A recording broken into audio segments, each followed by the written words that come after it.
প্রিয় দর্শকবিন্দু, শুভ সকাল। তো একটা পরিবারের চাহিদা মেটাতে কয়টা গাছ লাগে, অর্থাৎ কয়টা ভালো জাতের মরিচের গাছ হলে একটা পরিবার 4-5 জন লোকের একটা সদস্য পরিবার কিন্তু কীভাবে চলতে পারে। দর্শক, এখানে দেখতে পাচ্ছেন ধানিয়া মরিচের একটা অরিজিনাল জাত। হয়তো অনেকেই বলতে পারেন যে ধানিয়া মরিচের অরিজিনাল জাত বলতে উপর দিকে ধরে। অরিজিনাল জাত দুইটা, একটা উপর দিকে ধরে, একটা নিচ দিকে ধরে। মূলত আমি যেটা দেখাচ্ছি এটা মনে করেন নিচ দিকে ধরে। তো দেখেন কি পরিমাণ ধানিয়া মরিচ ধরেছে। এখানে মাত্র একটি গাছ, এই পুরোটাই দেখতে পাচ্ছেন একটি গাছ।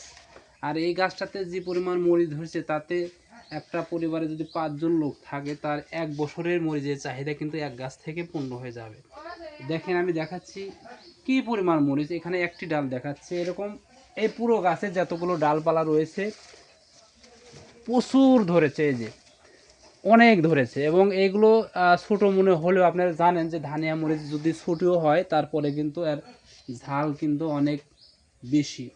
তো আপনারা চাইবেন যে আপনাদের বাসা বাড়িতে অবশ্যই এরকম ভালো জাতের ধানিয়া মরিচের গাছ যদি দুইটি গাছ যদি থাকে তাহলে কিন্তু আপনাদের একটা বছরে মরিচের যে চাহিদা রয়েছে, কাঁচা মরিচের চাহিদা এখানে পূর্ণ হবে। ধন্যবাদ জানাচ্ছি। আসসালামু আলাইকুম।